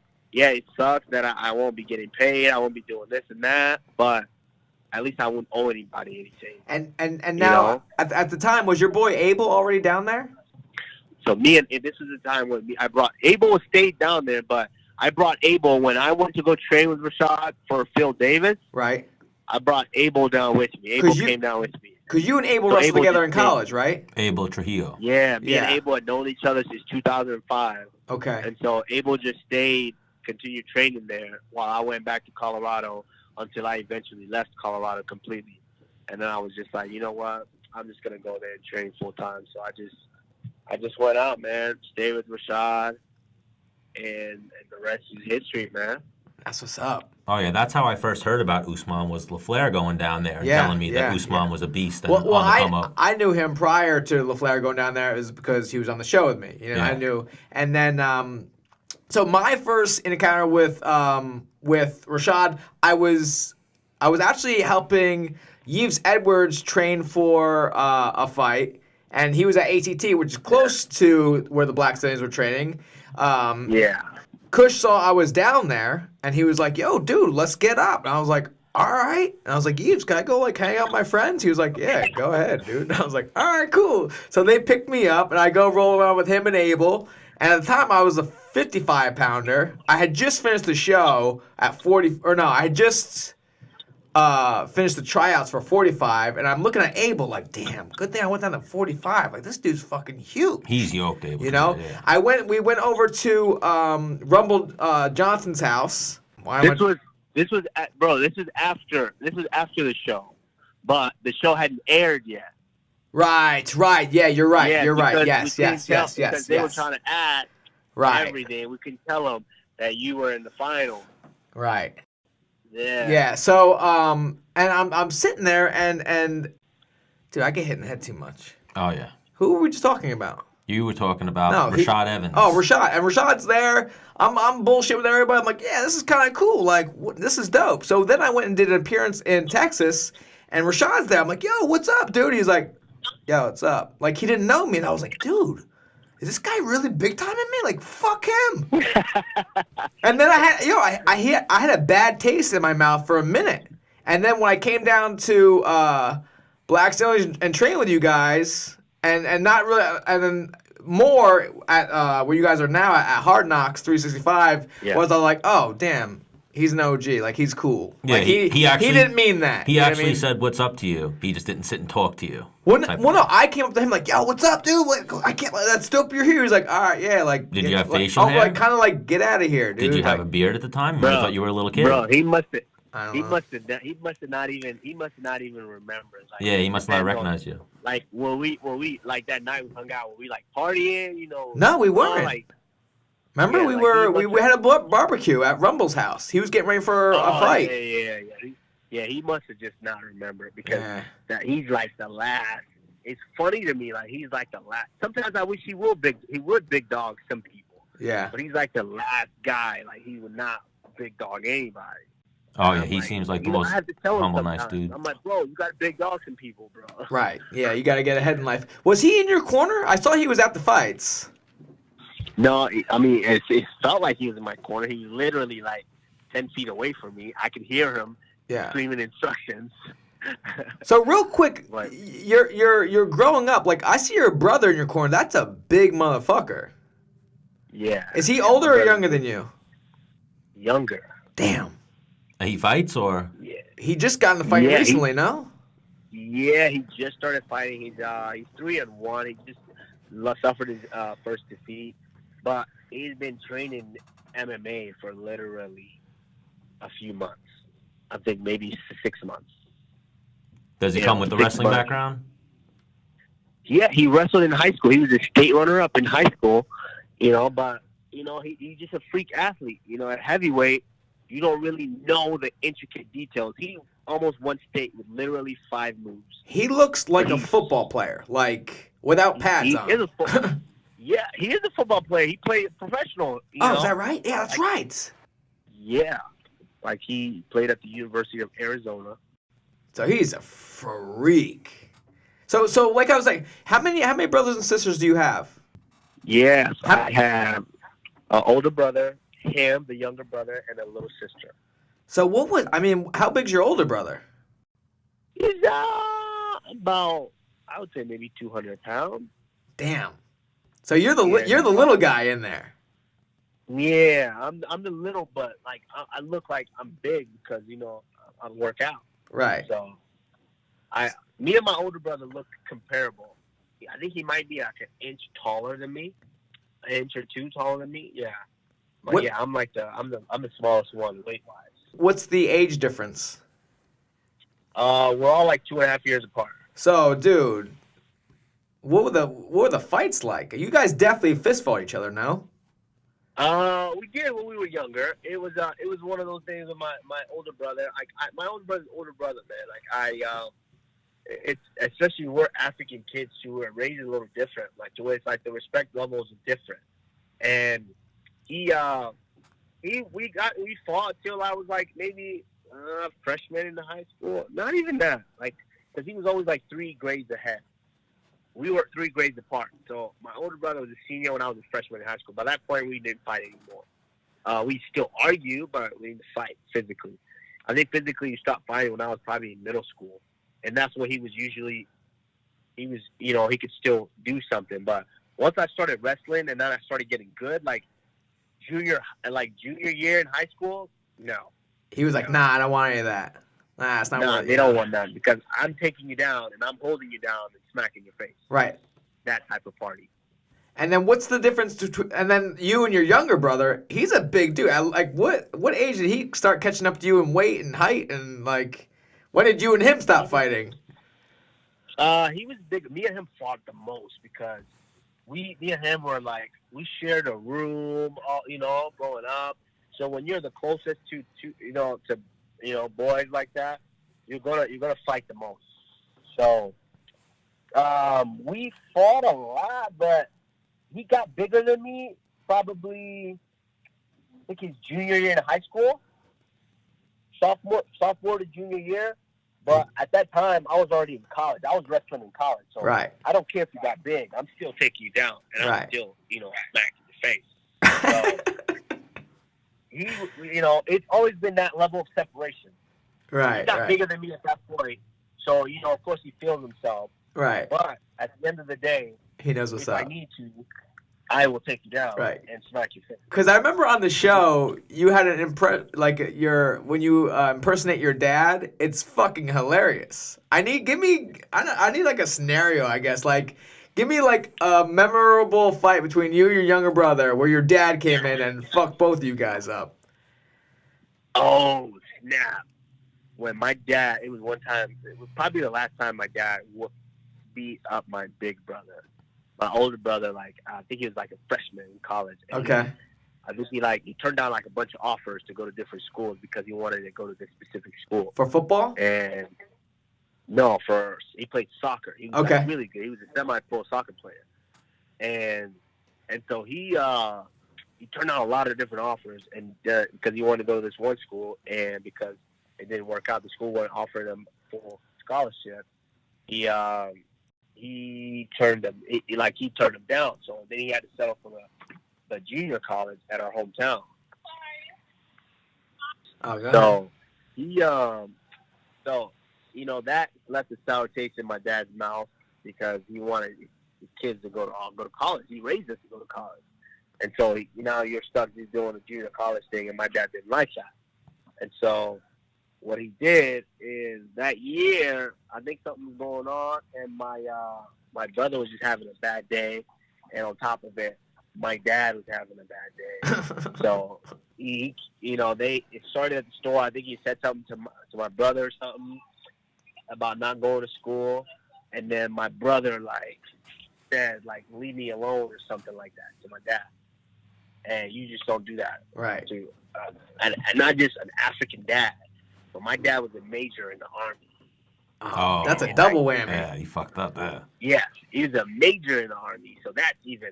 And in Nigeria, it's not even like it's different. Here, police are like the top dog. Like cops run stuff.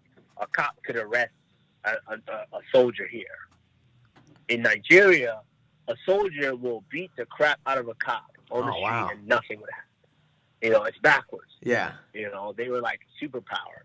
So imagine my dad was a major in there, so it's like a different level of respect that was demanded from us. Yeah. And so my brother had said, leave me alone or something like that. And my dad was livid. Like, they got home, and he do the voice. And my dad was in full, he wears suits to work every day. So he's in a full suit and everything. They get home, and I just see my dad pin my brother to the couch and just body shots. Just body Damn. And, so they're trying to go after it, and he's whamming body shots. And the thing about me is I have such a connection with my brothers. Right. Ever since we were little, it doesn't matter what happened, what's going on. You guys can't back. fight my brother in front of me. Right. You can't. It doesn't work. I will jump in. Doesn't matter if they're wrong. It doesn't matter what they did. You can't fight my brother in front of me. And so I come around the corner and I see my dad wailing on him on the couch, and I'm like, I don't even remember what happened. I think I blacked out. Imagine I'm a kid, and I'm a kid just blacked out, and all I remember is I balled my fists up, and I'm literally walking in slow motion towards my dad, but I'm across the house. Right. And I'm walking in slow motion, and I didn't know what I was gonna do. I just knew that he was beating up my brother, and I didn't like it. And next thing you know, my mom sees me, and my mom grabs me because she's in the kitchen. As soon as my mom is grabbing me, my dad turns around over his shoulder, looks over his shoulder, and sees my mom grabbing me. Then he just do your dad's voice towards. Oh my God, my dad walked towards. I don't even remember. He didn't even say anything. My dad didn't even say, at that point, he didn't even say anything. All I remember is he was in a full suit, no wrinkle on the suit. After he beat us both down, still no wrinkle on the suit. Nothing. And I just remember sitting there crying. My dad walked out of the house. Because the thing about my dad is, and this is one of the things that I love about him so much, is that, and I understand it now as a parent. Yeah. Boys are tough, and at some point, boys are going to be turning to men and turning to young men, and they're going to think they're men, and they're going to try you. They're going to test themselves against you, like an unneutered dog. Yeah, they always try to hey, this is my house. Yeah, and you gotta fuck that dog up. They got balls. I'll still give you food, but I pay the bills. Yeah, and so my dad, after that, beat us down, walks out of the house, and comes back. I could just tell he felt so bad. And I was a big guilt tripper. That was the thing with me. I was good at that. I was little, I was skinny, scrawny, but I was very good at guilt tripping my parents. Yikes. I would give them the silent treatment for days. Damn. Until they bought me presents. Which your that I daughter got. probably crushes your ass with now. No. Hey, I'm trying to mold her. Like she's got her. It's weird, man. Like she's such a girl, but like she's with me all the time, so she kind of knows how to play me, what to do with or without me, and she sits here behind me right now. She knows what to do with or with with me. So she knows how to kind of play me, how to get certain reactions out. But for the most part, she's like my friend, like my partner. How many kids do you have? I just have her. I just have one. Oh My yeah. daughter. My daughter. Oh yeah. She's got you wrapped around her finger, I'm sure. That's Yeah, she Daddy's does. little girl right there. We go to stores. I buy stuff. She never asked for any. I mean, now she asks for like candies here and there. But like when she was little, she couldn't even talk. I take her to the store. I will buy like 5 different outfits. Come home. It didn't matter. I was that guy, just buying stuff for her. Like, oh man, she look cute in that. I'm buying it. She looks good. I'm buying it. Hey, it's good to spoil your kid, man. Whatever makes him happy is what you try. Well, yeah. Whenever he fights, he gets this shmoney. Let's get this shmoney. That gets me pumped up. When it's fight week, it's let's get this shmoney. Hey, Usman's there now. You gotta go out there and get that shmoney, baby. You know. We were talking about that the other day, I say Dennis. that because that's literally my mood. When I'm going, I'm like, you know what? Yes, I'm nervous. Yes, I'm scared of this guy. You know, yes, I'm confident. But you know what? Screw that. Let's go get this shmoney. Let's go. We were me and Dennis were talking about how once you fight for a title or get to an interim title status, you're just following automatically just jumps up and you're just that much bigger in the sport. And Usman's there now, so I'm sure he's about to explode. Oh, for sure. You look at the last guy who beat RDA, went right into a title fight, and now he's there. So he's man. I mean, RDA's highly touted, so you beat him. RDA, I almost feel bad for him. He hasn't had an easy fight in a long time. Oh yeah, but even you can't move up to welterweight. Yeah, I agree.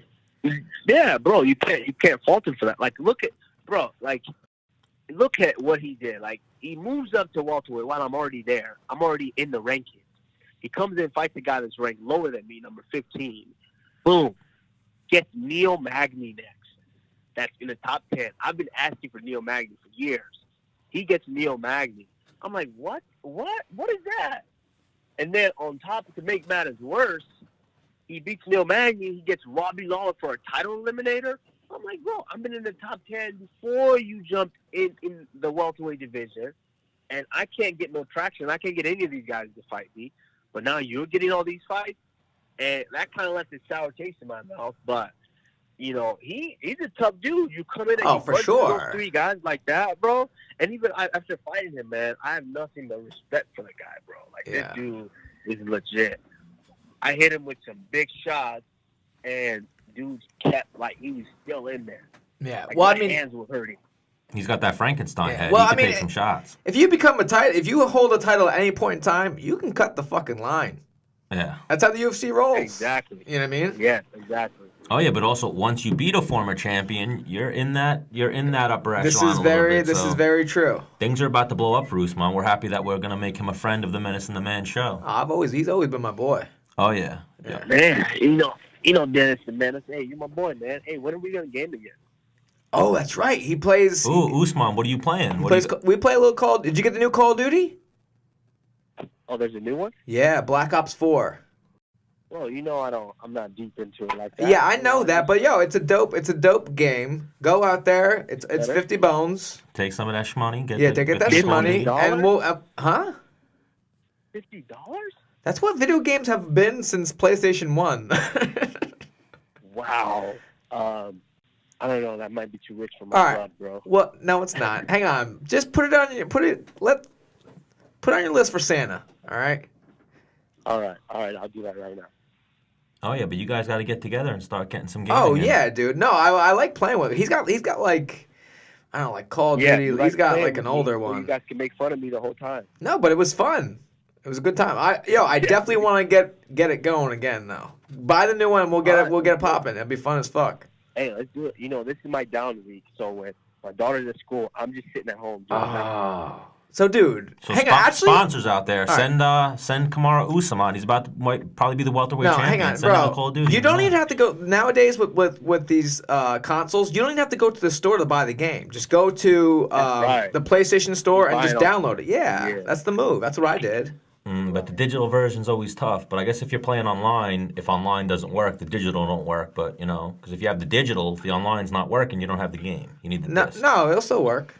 Sometimes I've had digital games before that don't I work. did have a digital game fuck up one Mm-hmm. time, but that was on Xbox. I don't really fuck with Xbox. I'm a PS4 guy, like my boy Kush. So yeah, Usman. Now you almost have me calling him Kush. He's gonna want to beat That's me what up I some. call. That's what we. So yeah, is it make or break, like do or die? Or are you just waiting for that title shot, or you'll take whatever the UFC throws at you next? We'll see, man. That's why I have a good manager. He does his job, so we'll see what makes sense. If it makes sense, if it makes dollars, we'll see what we can get done. If it makes dollars, it I'm makes definitely- sense. Oh yeah, if you could do us the Yeah, favor and no. tell Ali to get in touch with Menace and the Man. We've been trying to link up with them to try to get some of the guys on the show, and Ali's one of the hardest guys to reach. Well, it was his birthday when you reached out. Ali, to him. man, Ali is like. First of all, you just look at the roster. And Yeah, that he manages deals so with many each and every guys. day, from each and every day, from different coasts and different, parts of the world. So this dude is like Nonstop. nonstop on the phone. Can't sleep really because he has to be up when the Russians are up, and so it's like he has probably one of the craziest schedules ever. Oh yeah, but he's the manager to have, so he's going to get you that title shot. He's got you the fight so far. Now you're right there. We hear Dana White speaking that you're going to be the next guy. He wants you to jump Colby Covington, so you're right there. And I think you versus Woodley. That's, I don't want to say the same guy, but it's a similar style matchup, and you're the younger guy in the fight. So who are you going to favor in that? Oh, I'm going with Kush. Sort of similar. Yo, Sort hang of on. similar, but I got some wrinkles. There's one thing I miss online, and that's fucking Kush calling out Colby Covington. Like, yo, stop ducking me, bitch. Like, let's get it going. Sign the contract. That shit had me rolling. That shit had me rolling. The funny thing is, like, I've been offered the fight several times, and I've said yes to the fight several times. When was the last time you heard him mention my name? Crickets. Never. So that's the thing. Like, you see who wants to fight who. Well, I mean, usually you look at fights like that. I know it's a big thing in wrestling. Like, you could look on paper and be like, that guy's going to win. Why? Because I know he's a better wrestler. He wrestled fucking at a higher level for a longer time. He might look at you. I know he wrestled at a really high level too, but he might look at you and be like, that's the style that's going to give me problems. I'm good on that. Yeah, 1,000%. As a wrestler, 1,000%. Yeah. Absolutely, and I know it, but then if you know it, just keep it calm and just know your place. Know that, hey, whatever went down, I'm gonna mash you, but don't talk like you're a big dog. Or you don't want everybody. No one wants to fight me. Don't do that. Don't do that. Right. Oh, well, hopefully it all happens and you get in there with Woodley or Colby, the winner of that fight, or maybe you just go right to Woodley. You definitely deserve it at this point. You got all those wins in a row. You just trashed the former title challenger, former champion. Yeah. No, fingers crossed. Hopefully things come to fruition. Oh, yeah, so we want to thank you for joining us, Kamaru Usman. Well, hopefully when you book your next fight, come back on, join me and Dennis again. We'll talk some more shit, a little bit more about fighting, a lot more about life, and we appreciate you, man. Great job again, and hopefully we'll get you on again in the future. Yeah, I miss you, dude. All right, my man. Miss you too, Dennis. Hey, do the right thing. Go out and buy fucking Black Ops 4, and let's get it popping. See, now, Usman's your boy. He misses you immediately. He had no hesitation at all. Hang on, because, Kush, we'll have some people on, and I'll, like, creepily put, like, miss you, and they won't see it, and they won't say anything back. Like, come on, Phil Baroni. He told Tito Ortiz, he was like, Tito, I love you. And Tito was like, yeah, anyway, I got to just keep going talking about my fighting. All right, so you're the man, Kamaru, again. Thank you for joining us. All right, bro. All right. Catch you later, dude. Thanks for coming on. All right. Peace. Boom.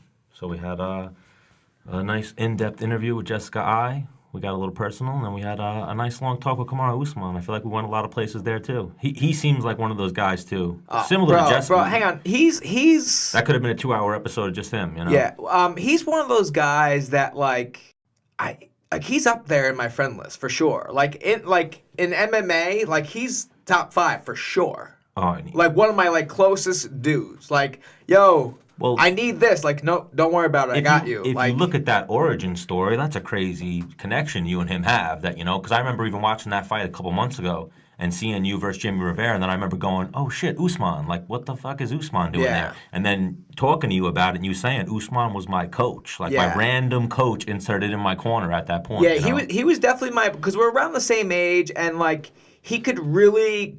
With all the fighters on my team, like I was the wrestler. I was the. We knew some similar people. Like I was his guy in that. For him, he saw the D1. He was like, "This kid's my guy." He can translate with me. We saw things the same way, and what he does now and the extra work, like.